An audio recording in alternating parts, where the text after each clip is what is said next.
certaines erreurs qui ont été commises suite à l'incapacité des représentants des Nations Unies. C'est-à-dire le chef des forces des Nations Unies, le Canadien général Roméo Dallaire, et le représentant du secrétaire général des Nations Unies, le Camerounais Roger Bobo. Franchement. Enfin, les deux, je les ai fréquentés. Et c'est là que j'ai compris que rien ne pourra fonctionner. L'incapacité totale. D'abord, de ne pas connaître notre pays. Tout à l'heure, on parlait de la culture. Écoutez, c'est quand même incroyable que dans les circonstances comme celles que nous avons connues, on puisse vous envoyer un Camerounais. D'abord, il ne comprend pas le Kinyarwanda, bien entendu, mais il ne comprend pas aussi les raisons pour lesquelles plutôt, il y a eu cette guerre. Et comment on peut mettre fin à cette guerre suite aux recommandations des Nations Unies. Quant à M. Dallaire, je ne sais pas si même il se souvenait ou il savait où il se trouvait. Non, franchement, il faut dire les choses telles qu'elles sont. Ça m'a rappelé, parce que moi j'ai fait mes études au Canada, et ce matin je le disais à quelqu'un, je pense, puisque nous parlions français, nous étions au Québec, on nous a demandé, j'étais avec un ami à moi, on vous demandait, mais vous venez d'où? Nous venons du Rwanda. Ah, du Rwanda. C'est tout près d'Haïti, ça? C'était pas tout près d'Haïti.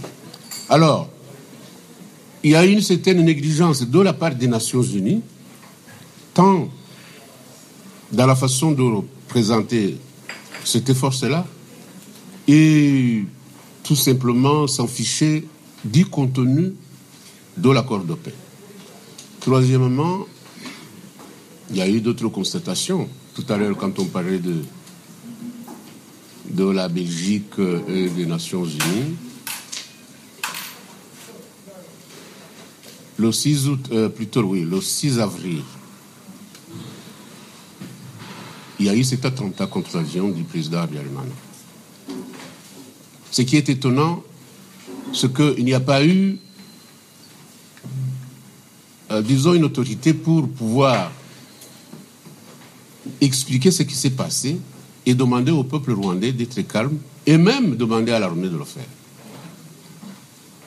La première ministre, elle, n'était pas autorisée de le faire pour des raisons que je ne peux pas expliquer brièvement ici. Mais ce qui est étonnant, c'est que les Nations Unies, elles, avaient le droit de s'imposer et de donner ordre au FPR de respecter au moins le contenu de l'accord de paix malgré l'attentat.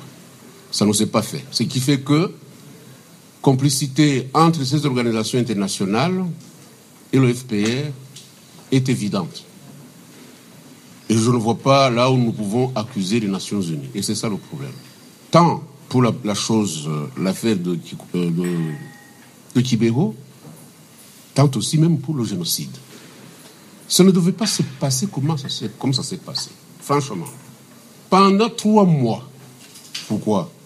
Parce qu'il y a M. Boussaïdi, sur instruction bien entendu du chef suprême du FPR, de dire, écoutez, le génocide est épuisé. C'était encore au mois d'avril.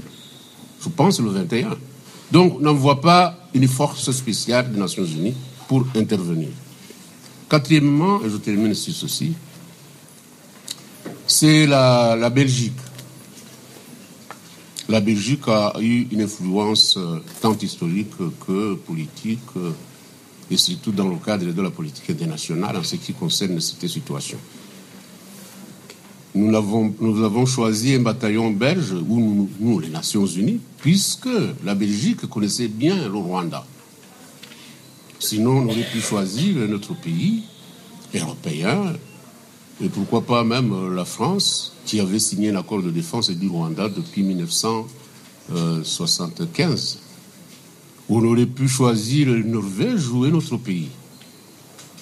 Mais alors, après avoir assassiné les 10 casques bleus, la Belgique s'est tout simplement retirée. Tout simplement. Et même exiger que les autres forces n'interviennent pas. Et c'est là l'attitude du ministre Claes, qui a été très bien notée après le départ des casques bleus belges. Les autres sont découragés et aussi voulaient partir.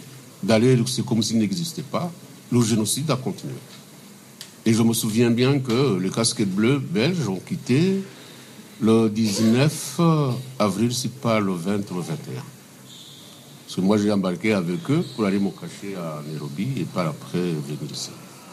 Donc, en conclusion, nous n'avons pas été naïfs, mais nous avons été des victimes de ce qu'on appelle la communauté internationale. Et jusqu'à aujourd'hui, le peuple rwandais, c'est un peuple qui peut, par tous les moyens, s'unir. Ces histoires des Hutus et des Tutsis, moi, je ne crois pas. Excusez-moi. Ce n'est pas parce que je ne crois pas que je ne suis pas rwandais. Je suis rwandais à part entière. Tant par mon éducation et tant aussi par le territoire. Vous comprenez? Mais ces histoires de dire que les Tutsis, et c'est vous les Occidentaux qui ont enseigné ces histoires, de tromper à ces pauvres Noirs-là que vous avez trouvés nus et leur dire qu'ils sont descendants de Noah. C'est quoi ces histoires-là? De Noah, et vous êtes des Hamites, vous êtes des Nilotiques. Je ne connais pas, moi, en tant que Rwandais, quelle a été la culture spéciale des Tutsis. Les Tutsis sont des Rwandais, tout simplement. S'il s'agit d'une classe, je peux y croire. S'il s'agit d'une ethnie, cette ethnie n'existe pas au Rwanda comme ça existe dans d'autres pays africains. Tribus non plus. Parce que vous devez avoir un langage différent, n'est-ce pas? Les tribus au Congo ne parlent pas les mêmes, comment dirais-je là, les dialectes, tous les langues. Le genre de choses de Bangala, là, ne veut pas parler comme le Kassaïen. Je regrette. Et chez nous, la culture est totalement rwandaise pour tout un chacun. Vous le savez? Pour tout un chacun. Nous nous couchons de la même manière. Nous nous marions de la même manière. Notre culture religieuse était la même. Le territoire était le même. Et je ne vois pas que l'État ait des gens et le facial puisse causer d'autant de violence que nous avons eu dans notre pays. C'est extraordinaire. Comme aujourd'hui, on vous dit, ben écoutez, nous avons été, je dirais, massacrés. Nous avons été massacrés compte tenu de notre facial, compte tenu de comment nous ressemblons. Mais beaucoup de Rwandais ressemblent aux Kikuyu du Kenya. Et les Kikuyu du Kenya, ce sont des Bantous. Ils acceptent et ils assument. Et quand on vous présente des Nilotiques, là, du côté de M. Odinga, ces gens-là, ils ressemblent aux Bahutus du Rwanda. Mais on ne dit rien. Mais quand on dit qu'un Tutsi est Nilotique, il accepte et il applaudit. C'est quand même incroyable, ça. Alors moi, je crois que pour résoudre ce genre de conflit, nous devons accepter une chose. C'est d'accepter que nous sommes africains et que nous avons des racines, peut-être des Bantous, et que nous vivons sur les mêmes territoires et que nous partageons les mêmes cultures et on fait la paix. Le pouvoir peut se partager autrement, puisque nous nous sommes battus toujours pour le pouvoir, qu'il s'agisse des anciens rois là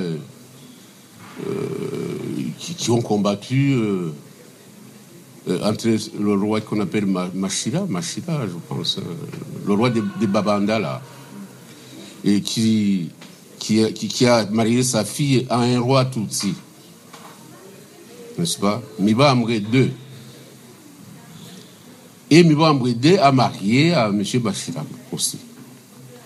Et Machida a été excité, il a pris sa fille et a confié aussi aux filles de Mibambwe II. Le roi Dibunyoro a attaqué le Rwanda, il a pris pratiquement tout le territoire à un moment donné. Et Mibambwe s'est enfui au Congo, chez ce qu'on appelle les Bashi ou alors les Banyabungo. Il est resté là jusqu'à la mort du roi de Banyoro. Et après la mort de ce roi Choi de Banyoro qui avait attaqué le Rwanda, les militaires sont partis chez eux. Alors, il est revenu. Il est allé passer... il est passé par... chez le roi Mibamwe. Plutôt l'autre... Machira. Machira était un grand roi, plus que le roi Mibamwe. Parce qu'ils avaient toujours la portion qui est tout proche de Kigali. Mais Mibamwe, lui... plutôt Machira, lui, avait... Londuga, le Marangara, l'Ondiza et le Bwanamukare. C'est pratiquement au moins un tiers, si pas plus que ça, du Rwanda. Et c'est là le cœur du Rwanda. Alors le monsieur est venu, il est resté chez Machira, tu vois. Nous sommes liés par le sang, des histoires de ce genre. Il est resté, je pense, au moins 90 jours. Il faisait des projets de le tuer. Il a assassiné avec toute la famille et ses 9 fils pour qu'il n'y ait pas de prétendants. Et il a pris le territoire, ils ont déménagé, ils se sont installés à Nyanza. Depuis lors, vous comprenez? Alors, ces histoires de bataille pour le pouvoir ont toujours existé. Mais ils n'ont pas existé parce que les gens ressemblent à autre chose. Et je vais vous dire, le cas de Luchunchu, vous m'avez dit de parler des Nations Unies, maintenant je continue de parler de l'histoire. Vous voulez terminer cette histoire de Luchunchu? Oui, c'est extraordinaire. Les gens qui, cette fois-ci, prétendent être les mêmes. Vous connaissez l'histoire de Kabar? Kabar ne veut pas le roi Rotarinois. Et pourtant, Kabar est beau-frère de Mohamed qui venait de décéder, roi Bougiri. Il va tout simplement décimer tout ce qui était là, les enfants, les Banigigna qui étaient là, tout. Les gens ont fui, sont allés à l'Ouganda. Une violence inouïe. Alors, ce qui s'est passé dernièrement au Rwanda, je n'ai pas à vous le dire, compte tenu des moyens développés de la communication, vous savez ce qui s'est passé. Mais je vais terminer sur ceci. Nous ne pouvons pas continuer chaque fois, porter le fardeau qui nous est mis sur les épaules par la communauté internationale. N'est-ce pas? C'est la communauté internationale qui analyse ce que c'est le génocide dans notre pays. Tantôt c'est le génocide des Rwandais, tantôt c'est le génocide des Hutus et des Tutsis, et tantôt maintenant, full stop, c'est le génocide des Tutsis. On arrête là et on saute. Comme si nous ne sommes pas des témoins de ce qui s'est passé dans notre pays. Il n'y a personne qui puisse me donner des leçons là-dessus. Personne. Personne. Pas même monsieur, c'est quoi ça, l'autre qui vient d'être nommé secrétaire général, monsieur, c'est Autresse ou quoi? Antonio, ouais. C'est quand même incroyable. Mais écoutez, nous ne sommes plus des sauvages. Nous sommes des êtres humains, comme tout le monde, instruits aussi. Instruits aussi. Alors, nous ne voudrions pas que les gens viennent, le secrétaire général ou autre, piétiner sur notre territoire, nous imposer des conditions, et après tout, quand on nous tue, on fuit, et maintenant, on nous impose le nom du génocide. C'est quand même incroyable, hein? Incroyable. Et la personne qui a commis ce génocide est chef de l'État. Vous pouvez comprendre ça, vous? C'est quand même incroyable. Le monsieur est là et il continue de tuer. Il tue deux chefs d'État.